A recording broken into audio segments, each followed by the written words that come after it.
Hello, friends. My name is Host Eric. I'm the host of Talking with Famous People and a purported expert in cognitive functions and stalwart of the cognitive function and typology community here on YouTube. This video is about C.S. Joseph in large part, but I'm going to ask you to bear with me as it's going to take me a moment to get to that part of it.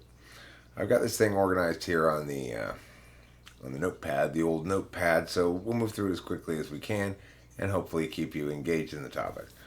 So, really, this is a video in part about challenging me on meh and how I respond. People challenge me all the time. Sometimes, every once in a while, someone really silly tries to challenge me on my any and try to claim that I'm just not very creative or not not able to come up with new ideas, stuck with repeating myself constantly, and etc. Occasionally, people try to critique me on that, and I just go whatever. It doesn't. It's immediately and easily dismissed because by any objective measure of creativity, I certainly have created a lot of art objects of some kind, media objects, whatever you want to call them, of various media for many years, and it's pretty difficult to dispute purely on quantity of output, if nothing else, but on other vectors as well. So it's easy for me to be dismissive of critiques on creativity or any ideational stuff. TI. I have a very business-like approach to people challenging me on TI grounds, and it's business-like from a position of strength. I'm ready to be corrected. I'm ready to be shown where I'm wrong, but I'm also you have to be right to make any headway with me. Really, it is very unlikely that you're going to um, do some sort of TI trick on me. But I'm perfectly prepared to accept the critique if it's correct because TI is maybe because TI is that way. It's like I uphold TI's implicit value when I am objective about my own positions as well. Um, Now here's the thing that is going to be the core of this video in a lot of ways is FE. When I take FE critiques, I respond as though I'm invested, which is to say, if I think an FE critique is unfair or not true, not just, or in some regard, I'm going to likely respond to it. If I think a TI critique is unjustified with any sort of TI kind of reasonableness or logic, I'm just likely to ignore it because I know from experience it's not worth my time when people are not using TI well and they're saying you're wrong because of reasons X Y Z, but it's not they don't validate. Then I just don't even bother. It's not who cares. They wouldn't. They're not thinking in ways they're going to get them the right answer no matter what. Anyway, if they were to agree with me, their agreement wouldn't mean much because they would have reached it in some way that I don't validate. Anyway, FE is different. And you're telling me that sort of I'm losing a perceptual battle of some kind, that I'm coming across as an asshole, or this or that or the other thing, then I'm likely to respond to it. The other kind of FE tack that happens, which I might respond to, is FE masquerading as TI, such as you're only saying this because you are jealous of him, something like that. So that's trying to dismiss the TI argument on that my FI it makes me biased and invalidates what I'm saying, kind of thing. Those kind of arguments are pretty easy to resist and ignore because and or respond to sort of en masse because it's pretty obviously not the case that that's what's happening. It's like to people who are paying attention and being honest, then they recognize that I'm not. I don't play fast and loose with the truth, and I'm not. I'm not just here to have some sort of tricks to defend me being right, even when I'm wrong, or anything like that. So, those kind of FE arguments don't really get very far. They're really kind of a critiques on my FI, saying I'm using my FI, not my TI, which is just kind of nonsense. But that I don't play well FE, those do gain some traction with me. SI tends to be concessionary. You forgot about me. Oh, you're right. I'm sorry. I'm really bad at that. I'm just not even going to fight the argument. NI is considered. I don't typically find myself running afoul of NI truths. So occasionally, I'll buy into one that I oughtn't, but it's pretty rare because I'm NI ignoring, and also all my conscious functions operate to dismantle the constraints of NI when they constrain me, while concurrently um, validating what I do myself, put out there, having others validated on its NI, which presumably is either less constraining or more, or in some way more palatable to me as visions and so forth, and therefore I guess I validate others on what I naturally pass myself, so to speak. So when I am challenged on truth, then I tend to take a very considered approach to it. It's similar to third, invested, but it's less defensive, perhaps. TE oppositional from a position of strength, which means if somebody's going to come at me and critique me on TE grounds, I'm going to win that argument on TI grounds and feel comfortable doing so that was sufficient to satisfy me. FI, I'm going to be oppositional from a position of weakness, which means I'm going to say, I don't like your frame of reference, and we shouldn't consider those things anyway, and I don't care about those things, but in the process I am conceding that that I'm probably wrong in that matter. Whereas with the TE thing, I'm saying, not only is this the wrong, not only are you wrong on frame, which is to say we shouldn't prioritize these things, but because of the nature of this thing, your wrongness on frame ultimately makes you wrong on practicalities as well. That your own TE benefits and effectivenesses are outweighed by other harms that you're not counting. So it's like TE, I oppose from a position of strength, saying you lose on both frameworks. FI, I oppose from a position of weakness, saying I lose under your framework, but you lose under mine. SE, businesslike from weakness. So just as TI is businesslike from strength, you're not going to get much headway on me. SE is businesslike from weakness. I can be easily enough motivated to SE, quote unquote, but I'm likely to not spend much energy defending critiques on my failure to SE. I just concede those. But I will genuinely try to avoid them. Unlike the SI thing where it's concessionary, but I don't really care. So, okay. Having said all that, this email then is a response to which kind of critique do you imagine? Well, the third kind of critique, of course, the FE critique. And it's a sort of critique that ends up occupying headspace for me. In this case, it was prompted by an email.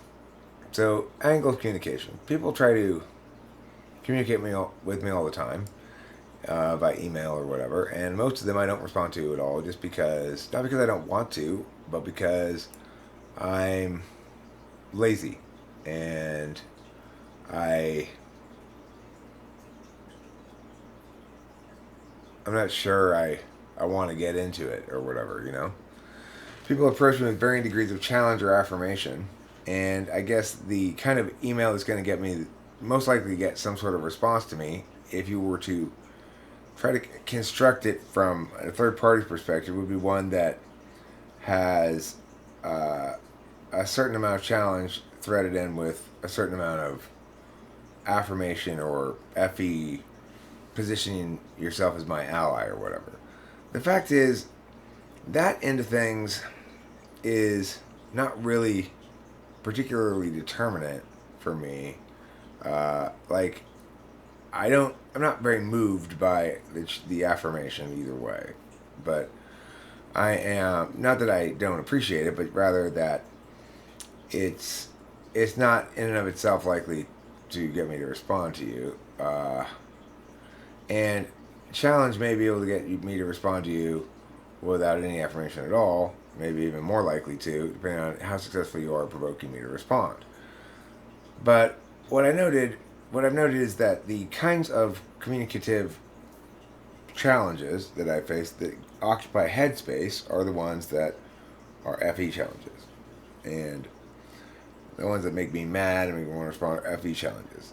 The other kind of thing that makes me mad is trying to argue with somebody who's NEFI, where they just want to, they don't think that actual definitions matter and stuff, but then that's a different kind of thing. It's like, that's not a turn-based communication so much, more of an active back and forth kind of thing, and I don't know.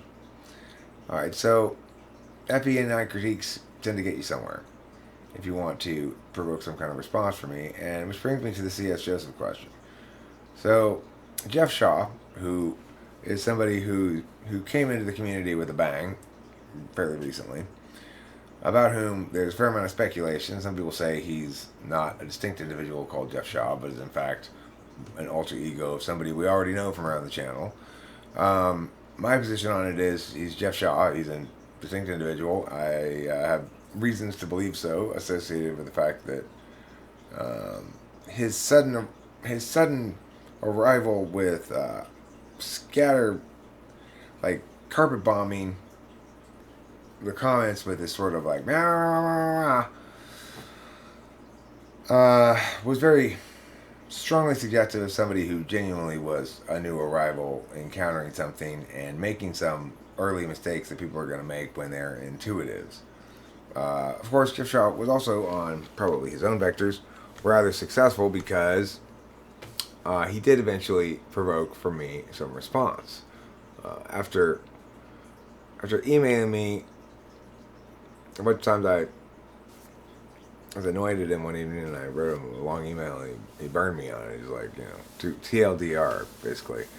So, but tonight he sent me an email saying, why the fixation on C.S. Joseph? Or is it your viewers?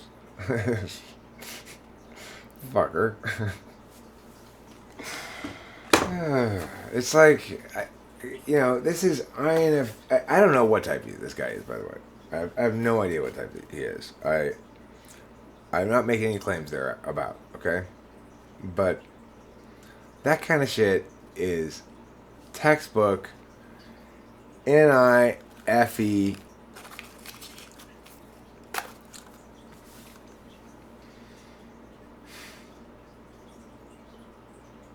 like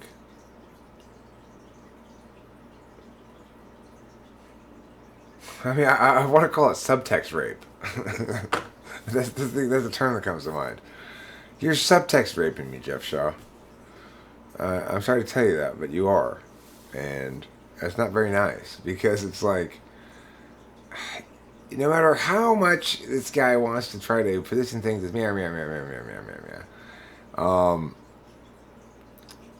there's a positioning thing going on there that's it's very beta quadra. Again, I don't know what type this guy is, but I'm just saying. I'm not saying anything, I'm just saying, alright? So, the question being, is it you who has a fixation with C.S. Joseph, or is it your viewers? Of course, that's such a effing false dichotomy. There's no fixation with C.S. Joseph. It's ridiculous. But if, so he's trying to position it to me like, okay, take your pick. You can side with me. Yeah, it's just my rating. That's those viewers, but not you, Jeff Shaw. You're meow. Or I could be like defensive. No, I don't have a fixation on C.S. Joseph. Or I could do this, which is the most inclusive way I could do things.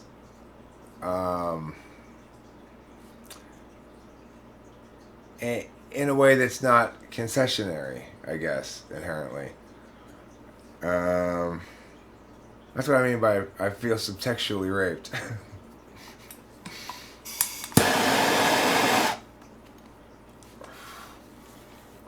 Because, of course, implicit in all this stuff is that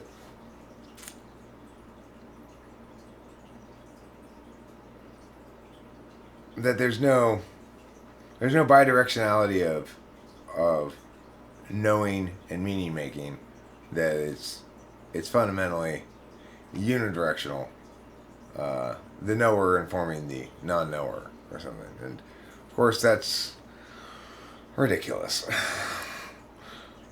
The problem with intuitives in general is this: we, myself included for sure, go around the world, go around the internet, and there's a huge pile of data in front of us, right? And we pick up the first thing we see from that pile of data and go, map, just as I thought. This whole thing is a meow. I understand it immediately. I was talking with Rachel earlier and confirming that we both have the same attitude towards it. If you were to ask me, how much of a YouTuber do I need to watch before I feel like I've got the gist of who they are and what they're all about and whether I'm going to enjoy it or not? Say, about 30 seconds. You know, of course I can intuit everything I need to know about this person because why? Because I, of course, am more intuitive than everybody else, right? As intuitives, we probably, by and large, each of us kind of thinks that because as we go through the world, there aren't that many intuitives, and we tend to be, in fact, more intuitive than most of the people around us. But that intuition, and I especially, can really lead you astray because I've noticed this with some NI people who've come around before. They, even if they spend some time to let their NI understand what this community is, they still fail fundamentally to understand what it is. Because it comprises all of this SI shit, right? All these 5,300 videos. It comprises these 7 years of my life. It comprises myriad conversations I've had with myriad different people, all challenging me from all different kinds of directions. I've heard this critique many times before. And it's always made by somebody who's looking to highlight a vulnerability area for one reason or another. And that could be because there's some sort of adversarial quality. In theory, Jeff Shaw could claim, and probably will or might if he were to respond to this directly, that he's just highlighting an area where I'm subject to critique. Of course, if he were really going to be honest about that angle of things, though, or not honest, but if he were going to be correct about it, because being NI is not inherently dishonest at all, it's just sometimes it's the wrong function to use, right? If he were going to be correct about it, he'd recognize that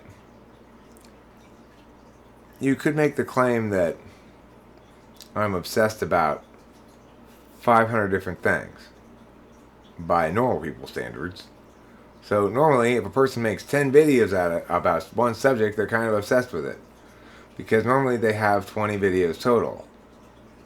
If I make 10 videos about a subject, it's nothing.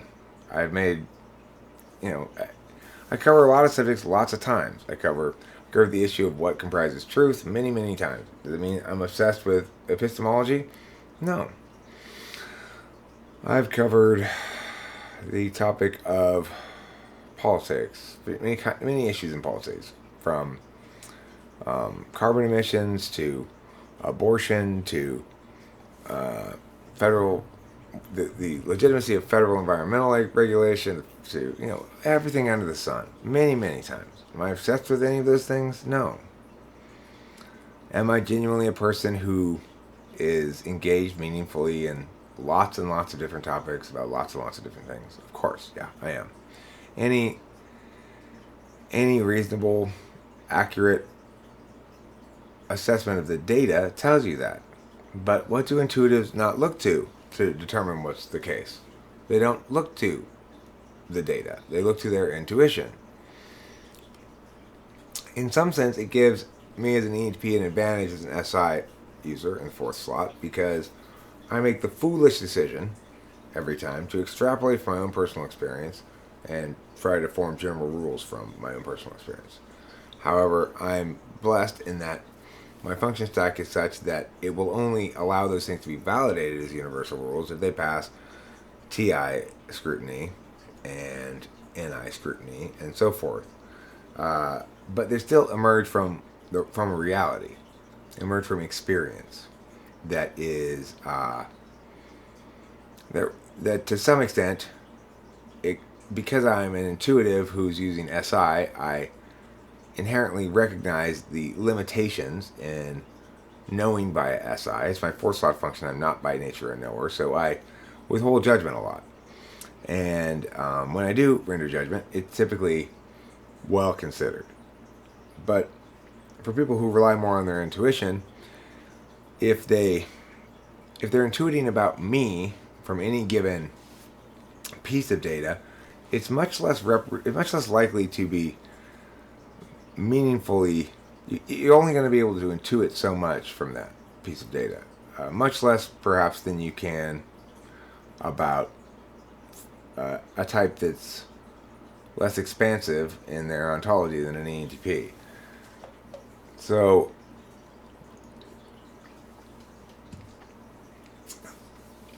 note that I would do the same thing.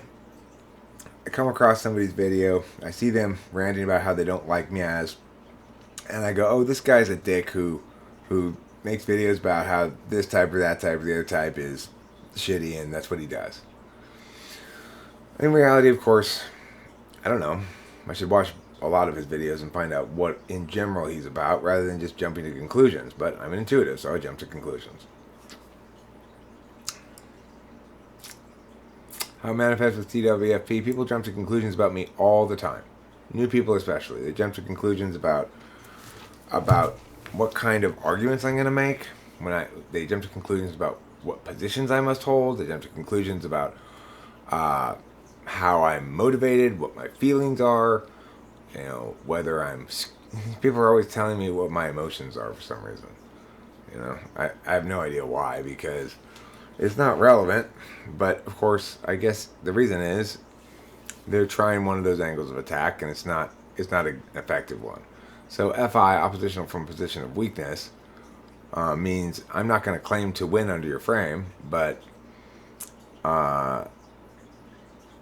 for you to be effective, in other words, for your winning under your frame to be effective, it has to be within a larger frame that validates as appropriate to me. And so it's not in this context usually, so you have to actually point to specific particular instances of me hurting someone's feelings for it to be effective, rather than simply saying, critiquing me as someone who's biased because of my own feelings, which is just patently false. So how it manifests with TWFP is that the comments that bug me the most are the ones that suggest things that are FE weaknesses of mine that are either honestly and legitimately an FE weakness, but not something that should cause me to experience any weakness from it, such as it may be the case that people perceive me as obsessed with C.S. Joseph. Of course, I'm not, but it doesn't mean that it's false that people perceive me that way. So it's possible this is an area of weakness for me. I'm not sure. I'm less confident in my FE conclusions because, of course, it's third slot, not second slot. The other thing about TWFP, of course, is that I am a constant member of the Typology community on YouTube, which is to say, whatever you want to say about my size or significance in that community, I am a steady presence. I'm always around, making live streams, making videos, uploading videos, talking about the subject, answering questions, whatever, talking about the topic, and expressing opinions about it. It is also the case that I'm a person who people pay to type them. I'm a professional typologist. So when people come in and they say, yeah, I want you to type me, they often come with stories. Not that I ask. I don't generally ask about whether they've been typed before, who's been typed before. In fact, I don't think I really ever ask that question. It doesn't really occur to me. But people often volunteer the information, and I frequently hear things like I heard the other day, where, well, Mia typed me as ESFP. This is from an ISFP. And I've been typed as ESFP. I got ISFP on an internet test one time. I had somebody else type me as ISFJ. I got another ESFP on an internet test. This kind of thing. Okay.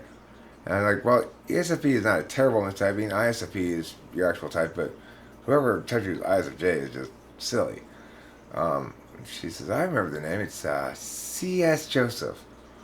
Well, there you go. So the thing is, that's not an isolated incident. That's my most recent encounter with it, but not by no means an isolated incident. Many people come in and they say they've been typed by either DSP or CSJ, and They're dissatisfied with the typing and they don't think it's correct. So it's obviously, when we're talking shop, the subject of other members in the same field is going to come up, especially when one of them stands out as uniquely inept at the thing. I might make the claim, and I do, that I'm the most reliable of all the typologists, that my understanding of it is most correct, and where it differs from others, it is exclusively correct. However, I think that there's generally broad consensus that amongst everybody that,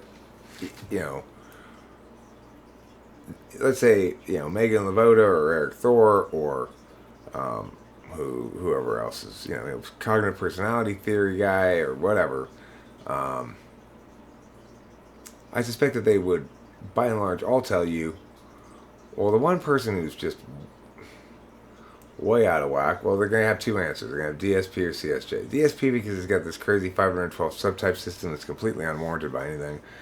And CSJ because he just types, he consistently types sensors as intuitives and intuitives as sensors, and he doesn't even have any concept of what intuition is at all.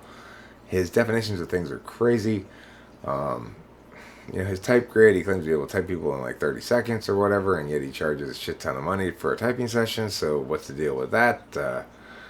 There's all kinds of problems there, and a lot of people think he's kind of exploitative, that it's one thing to profit off of YouTube and to make money on YouTube and stuff. It's another thing to try to maximize how much you can squeeze out of people who are purportedly members of a community that centers around you. So it's a topic within the community. C.S. Joseph is. I don't have probably as strong an opinion about C.S. Joseph as many in the community do, but regarding the questions, the TI questions, is he correct? What's he correct about, and why is he incorrect and stuff? I mean, my position on those questions is just, it's simply the correct one. It's not like in my mind, it's not in any dispute as to whether he understands cognitive functions well enough to type anybody or not. To me, it's obvious he doesn't. But, I get that others might disagree with that. Bird slaughter. So, what do you do when you get something like this? An email from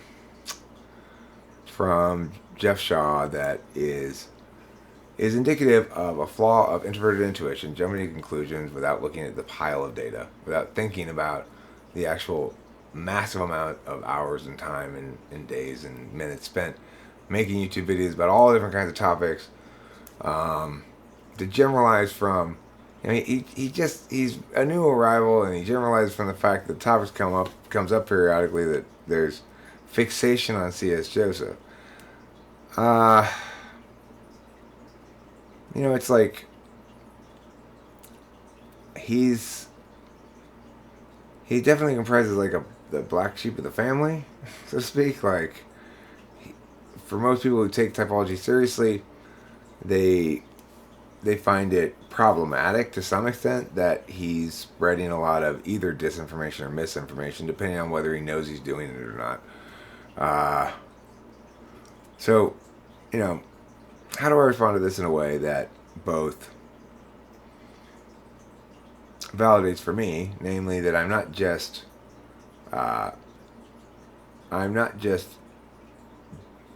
having my chain successfully yanked and being provoked to immediate response or whatever, that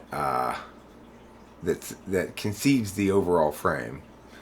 How do I respond to this sort of thing that annoys me, that is successfully attacking an area where I'm invested, that's successfully wrapped up in FE nonsense, so that on some level it can't be legitimately critiqued, and yet is at the same time exemplary of a false dichotomy that is, how do you deal with getting subtextually raped? Well, this is how you do it. You go, okay, so Jeff Shaw has won a certain point today because here I am driving to go get dinner, and I'm thinking about his email. He has successfully annexed some of my Headspace this evening, which is not something I like to have happen. I don't want someone who's trying to needle me on the internet to succeed. Ever. Really. But it does happen sometimes, and if I want to ultimately win the overall contest, which is a contest of self, to be fully in a state of security and fearlessness and moral agency concurrently, is to be sort of fully grown in my mind. So at the same time, I'm a person with same sort of human foibles as anybody else. I don't like it when people accuse me of shit that I think is bullshit. And I like it even less when they try to position it as, I'm not saying anything, I'm just saying, Something I did earlier in this video, I know, but you get the point. So one of the ways I manage is to say bird slaughter. I'm going to cover a lot of different topics here. The primary topic is, in the video, title may be C.S. Joseph, but the underlying engine of this is how NI is risky, some of the pitfalls there of it. That in fact, we as intuitives, we tend to think we can know more than we do from a small piece of information. It serves us well enough if we are dealing with simple things, if we are dealing with individuals who can be easily reduced and boxed. And I spent a lot of years making sure I'm not one of those individuals. So NI on me is likely to lead you astray as it has Jeff Shaw in this instance. Vulnerability into objective analysis. So what's the other thing that responding to this email allows me to do? It allows me to turn this vulnerability that I note in myself, namely that I am triggerable in some sense, or have my chain yanked by NIFE kinds of critiques, even if they're totally illegitimate, it tends to provoke a defensive response to me because I'm invested. So by making it into an object of analysis, I can divest emotionally from the matter and note it as an interesting observation that's consistent with what I've been saying and thinking about cognitive functions and typology in general, and et cetera, et cetera. And also about what I'm saying about self-growth and objective self-criticism, et cetera, and just generally link back into the metaframe. So in terms of frame management, then I've got two kinds of things to deal with here. I've got the universal and the particular. In the particular, I've got Jeff Shaw, who at this point should start to feel rather invested himself into this whole thing, because he came at the right time, at a time when I've been undergoing a transition towards a Kierkegaardian subsumption of hateriness. Because Kierkegaard has some interesting things to say about haters and what that impulse really is, and how ultimately it's inclusion that causes a hater to go from a hater to a stakeholder, and that those people can end up being your biggest supporters, because if they're haters, they understand you well enough to be threatened by you, and if you give them partial ownership of the whole endeavor, then they're smart enough to value it as well. So let me scroll down here. Stakeholding, let's talk about that. Community typologists, right? Remember, this is a community of typologists and typology people who are interested in typology and people who are interested about type and etc. C.S. Joseph definitely does stand out as unusually wrong and unusually controversial. Okay, so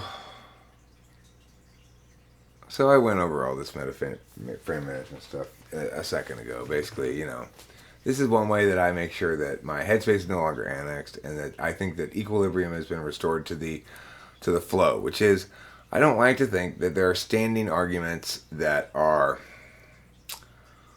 unanswered or unjustified, or that people can squirrel away from meaning specific things in order to occupy headspace without actually taking any ownership of what's being said. So, this approach and response is effective to eliminating that annexing of my headspace, so that I feel like I go to bed as I'm thinking about totally other things. I'm not worrying about an email I received or thinking about an email I received from somebody who's mostly trying to provoke, from what I can tell. I mean, it depends on his mood, but it's effective as an argument because, of course, it's consistent with all my other framework. That let's try to do things right. This is a means-based approach to the email and to myself, and tries to be a bird slaughter, kill as many birds as possible with one stone. See if I can get some self-growth in here. An NI topic video that explains the shortcomings of intuition. Topic that covers C.S. Joseph. A video that covers how people respond to different kinds of challenges depending on where their function is in the stack, and about how to employ a video about how to employ metaframe management to render these potential obstacles in one's life into things that are better forms of buckshot, so you can kill more birds with one stone. Of course, if it's buckshot, it's not a stone, is it, Eric? Good point, viewing audience. Thanks for catching that. I make mistakes like that sometimes, and I count on the ever vigilant, intuitive viewing audience to shame and demean me whenever I fail. Thanks for watching. Don't forget to eat plenty of cheese. I am not obsessed with C.S. Joseph, okay? God.